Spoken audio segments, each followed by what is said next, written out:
everyone, hope you are doing well. This video is all about conditional statements in C programming, including if else, loops, break, continue, and switch statements. Whether you are a beginner or an experienced programmer, you will learn how to control the flow of your code and make your programs more efficient. So, let's dive in and take your programming skills to the next level. So, let's first learn about conditional statements and its type with examples. So, what is conditional statement? वो statements जो ये decide करे कि हमारा कौन सा काम होगा या नहीं होगा उन्हें कंडीशनल स्टेटमेंट्स बोलते हैं। इसके कई सारी डेली लाइफ एग्जांपल्स हैं, जैसे टैक्स पे करना है तो कितना पे करे डिपेंड करता है हमारा आइटम क्या है, या ये बताना है कि मॉर्निंग टाइम है या इवनिंग डिपेंड करता है डार्क है या लाइट है, या रिपोर्ट कार्ड में पास या फेल मेंशन करना है डिपेंड करता है मार्क्स कितने आए हैं। सो इसके लिए एक सिंपल सा कोड होता है, and for writing that code we first need to learn about conditional statements. Conditional statement basically दो टाइप्स की होती हैं, इफ़ एल्स और स्विच। सो इफ़ मतलब अगर एंड एल्स मतलब नहीं तो। सो ओवरऑल इट मीन्स अगर कोई काम हो रहा है तो ठीक है, नहीं तो ये वाला काम कर दो। Now the syntax of the statement. See, I have mentioned the syntax of the statement below, but an example would give you more clarity about this. So let's solve an example. तो मैं यहाँ code लिखूँगी for adult और not adult, मतलब 18 या उससे ज़्यादा as है देन एडल्ट प्रिंट कर दो, नहीं तो not adult. So our code is, सबसे पहले एज वेरिएबल डिक्लेयर किया, देन हमने एंटर एज वाली स्टेटमेंट प्रिंट करवाई, देन यूज़र से इनपुट लिया for the value of age. Next if else वाली स्टेटमेंट्स आएंगी। So if age is greater than or equal to 18, then print adult, else print not adult. Now we are done with the code. Let's run it now. See, as you can see, when I gave age as 19, then it's showing adult cause it's greater than or equal to 18. But when I am giving age as 11, then it's showing not adult cause it's lesser than or equal to 18. I hope if else somewhat makes sense to you by now. Now some points I have for you. Else वाली statement is not compulsory to be written. But अगर हमें एक proper mannered way में work करना है, then always write else statement.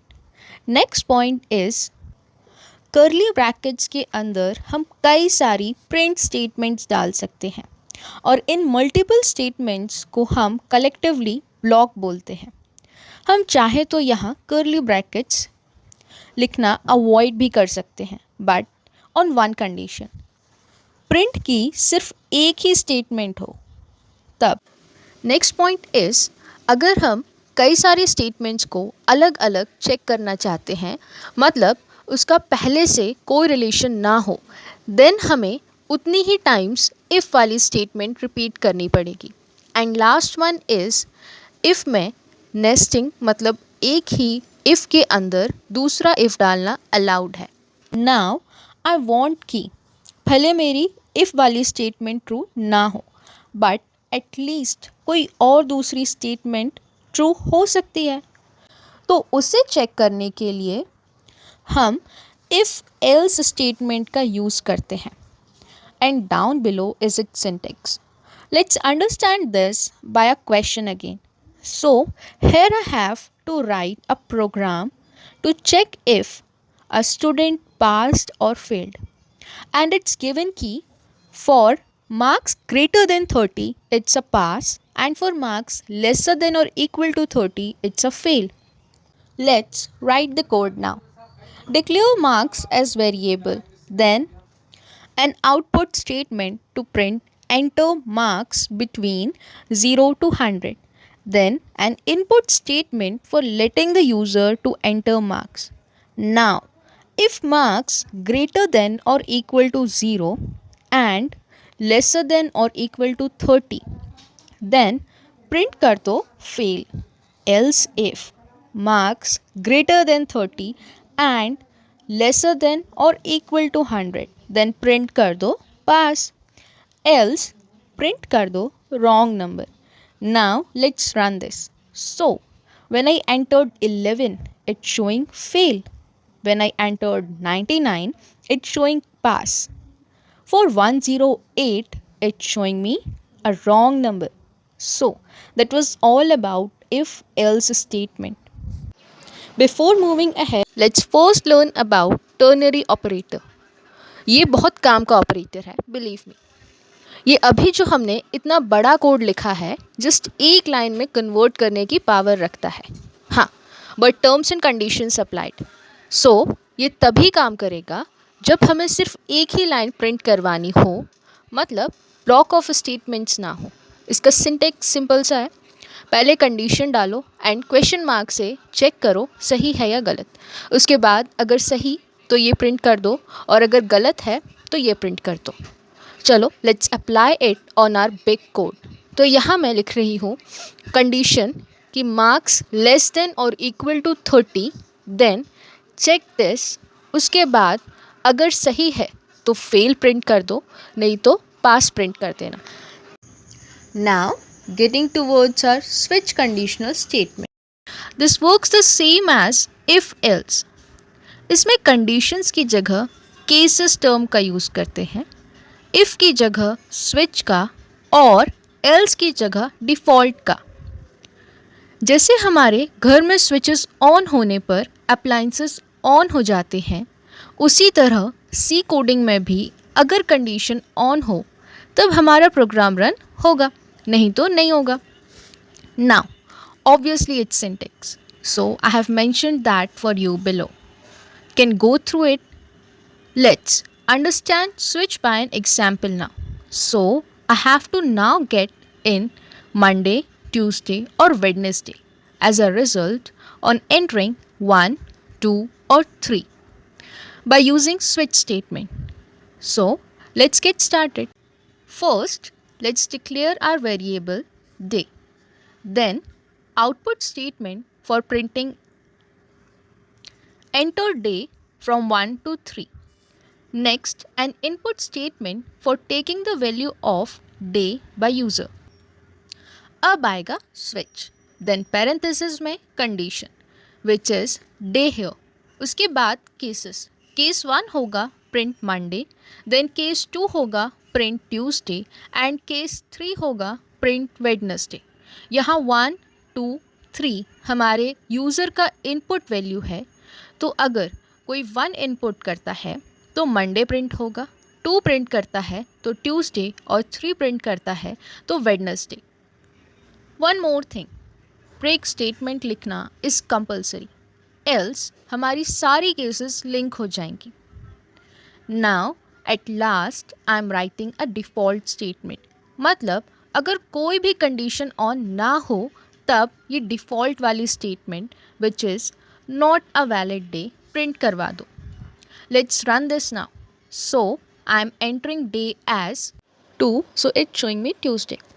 Then if I entered 8, yes, so we got not a valid day cause there was not case number 8. Now let's check out the properties of switch statement. So according to the first one, cases can be in any order. मतलब case 1 लिख दें नीचे और 2 लिख दो ऊपर तो कोई फ़र्क नहीं पड़ेगा. Next one says nested switch, मतलब स्विच के अंदर स्विच अलाउड है. Now a quite typical but the most helpful one, loop control instructions. Loop मतलब होता है किसी भी चीज़ को बार बार रिपीट करना. तो कोई भी चीज़ किन कंडीशंस में कितनी बार रिपीट होगी is all controlled by some set of instructions known by loop control instruction. There are basically 3 types of loop control instruction: for loop, while loop and do while loop. इन सभी का work same होता है, मतलब हम चाहे तो कोई भी लूप इंस्ट्रक्शंस का यूज़ कर सकते हैं। डिफरेंस होता है सिर्फ इनके सिंटेक्स में। पहले हम फॉर लूप का सिंटेक्स समझते हैं। सबसे पहले आएगा for keyword, then initialization statement जैसे कि इंट आई इक्वल्स 1। उसके बाद आएगी कंडीशन। हम यहाँ लेते हैं कि आप डिजिट्स प्रिंट करवाते जाओ जब तक i इज़ लेसर देन और इक्वल टू 5। उसके बाद एट लास्ट आएगी अपडेशन स्टेटमेंट। इसमें हम चेंजेस देते हैं कि नेक्स्ट वैल्यू जो प्रिंट करनी है उसके साथ क्या करूं। तो मैंने यहाँ ले लिया i इक्वल्स आई प्लस 1, मतलब प्रीवियस में 1 ऐड कर दो। उसके बाद कर्ली ब्रैकेट्स में जो भी नेम प्रिंट करवाना है वो लिख दो। Let's make it more clear by a question now. So, here I have been asked to print numbers from 1 to 10. Let's code it. First, for keyword, then initialization statement, which is int I equals 0. Then conditional statement, print I जब तक I is lesser than or equal to 10. Then an updation statement, इसमें हम previous में 1 को add करा रहे हैं, so it would be i equals I plus 1। उसके बाद कर्ली ब्रैकेट्स में we will ask to print i। That's it, done with the code. Let's run it now. So as you can see we got 1 2 3 4 5 6 7 8 9 10 in sequence. Now what's this i? So i is known as iterator or counter, something which performs iteration. Iteration मतलब होता है किसी भी काम को multiple times करवाना।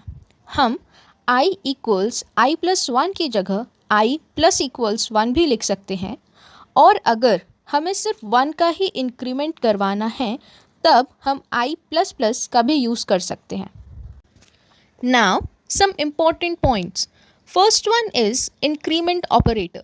ये दो टाइप्स के होते हैं, pre increment and post increment operator. Pre increment मतलब पहले इंक्रीज करो उसके बाद यूज़ करो। It's represented as plus plus i. तो ये क्या करेगा, पहले जो भी आई की वैल्यू होगी उसे इंक्रीज कर देगा, देन उसी इंक्रीज्ड वैल्यू को यूज़ करेगा। Next is post increment. It's represented by I plus plus. इसके अकॉर्डिंग पहले आई का यूज़ करो, देन आई को इंक्रीज करो। Same way it goes for decrement operator. Post decrement operator होता है आई माइनस माइनस, और प्री डिक्रीमेंट ऑपरेटर होता है minus minus I. Next point is loop counter can be float और इवन अ कैरेक्टर। मतलब ये जो हमारा आई है वो फ्लोट वैल्यू भी हो सकता है और कोई कैरेक्टर भी हो सकता है। Next one is infinite loop. इसमें बेसिकली हम कंडीशन वाली स्टेटमेंट मेंशन नहीं करते हैं, which makes the loop to run multiple times. मतलब जब तक कंप्यूटर की मेमोरी फुल ना हो जाए तब तक। This even leads to program crashes. That's why never write infinite loop program while loop. So इसका सिंटेक्स होता है फर्स्ट डिक्लेयर वेरिएबल, उसके बाद while कीवर्ड, देन पैरेंथेसिस में कंडीशन मेंशन करो, उसके बाद कर्ली ब्रैकेट्स में जो भी प्रिंट करवाना है वो लिखो। That's it. Let's see it by a question now. Print number from 0 to n if n is given by user. Let's code it. int n, next output and input statement, इसके बाद iteration declare करो int i equals 0, then while keyword in parenthesis I must be lesser than or equal to n, then in curly brackets print i वाली statement। इसके बाद increment operator to add 1 in previous digit। That's it, done with this. Let's run this now. So now I'm giving input as 4, so it's printing 0 1 2 3 and 4. Now, coming towards do while loop, a type of loop control instruction. वैसे तो ये while loop से similar ही है, but while loop में क्या होता है, पहले कंडीशन चेक होती है, उसके बाद ही एग्जीक्यूशन होगी, वो भी तब अगर कंडीशन ट्रू हो जाए तब, नहीं तो कुछ भी प्रिंट नहीं होगा। जबकि डू वाइल लूप में it do the work first, उसके बाद कंडीशन चेक होती है, मतलब फॉल्स होने पर भी एटलीस्ट वंस तो प्रिंट होगा ही।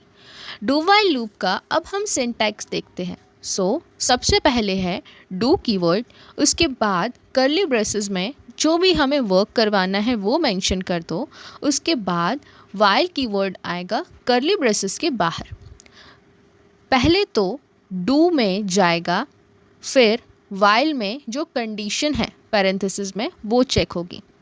Let's now solve a question to make it more clear. So here I have print sum of first n natural numbers, also print the numbers in reverse. So let's code it now. सबसे पहले n natural number को हम integer variable declare कर देंगे, उसके बाद print करवाएंगे enter number, then input लेंगे यूज़र से for the value of n। Next हम अब सम को इंट वेरिएबल डिक्लेयर करेंगे जिसकी वैल्यू है इक्वल टू 0। अब फॉर लूप, तो रिवर्स प्रिंट करवाने के लिए हम लिखेंगे सबसे पहले पैरेंथेसिस में j इक्वल्स n, उसके बाद कंडीशन जाएगी जब तक j इज़ ग्रेटर देन और equal to 1 and decrement operator लगेगी i माइनस माइनस। अब कर्ली ब्रैकेट्स में हमें इसे प्रिंट करवाना है, तो सबसे पहले तो वो मेंशन कर दो। नेक्स्ट अब हमें ये भी बोला गया था कि सम कर दो नंबर्स का, तो उसके लिए हम सम इक्वल्स सम प्लस j, यहाँ सम है 0, ऐड कर दो एंड देन कर्ली ब्रैकेट्स के बाहर सम को प्रिंट करवाने वाली स्टेटमेंट डाल दो। That's it, let's run this now. So I am entering 4 now. See, पहले 4, 3, 2, 1 रिवर्स में प्रिंट हो गए, देन सम इज 10 प्रिंट हो गया। Now the last one, break and continue statement. Let's see what break statement actually is. So इसके according यहाँ पर सारा काम रोक दो, मतलब जैसे ही कंडीशन सेटिस्फाई हो जाए बस उसी पॉइंट पर ख़त्म कर दो। Let's check this out with an example now. So here I am going to print numbers from 1 to 5, and when my numbers become equal to 3, then I want the execution to break. Let's code this.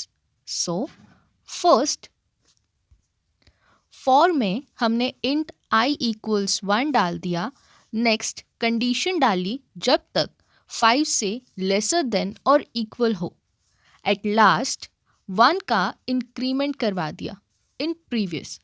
अब if i equal हो जाए 3 के तो break करने के लिए break वाली statement. At last curly brackets के बाहर हमने नंबर्स को प्रिंट करवाने वाली स्टेटमेंट डाल दी। That's it, let's run this. So as you can see I got 1, 2 and it's over at 2 cause उसके बाद i की वैल्यू 3 हो गई, which broke the program execution. Let's now see what continue statement is. So it says यहाँ वाला काम रोक दो और आगे बढ़ो, मतलब जैसे नंबर्स 1 to 5 प्रिंट करवाना है एंड एट i इक्वल्स 3 पर उससे हमें कंटिन्यू करवाना है। So what it will do, वो 1, 2 प्रिंट करेगा, देन 4 और 5, 3 को वो स्किप कर देगा। Let's try this on our code. तो मैं यहाँ ब्रेक की जगह कंटिन्यू लिख रही हूँ। Let's run this. Hence we got our desired result 1, 2, 4 and then 5. So finally we are done with all the conditional and control statement. This was all required to learn about all of those statements up to a certain depth. So what are you waiting for? Go crack the codes now. And if you got stuck anywhere, just ping me in the comment section. Would love to solve your doubts. Until then, keep on practicing. Thank you.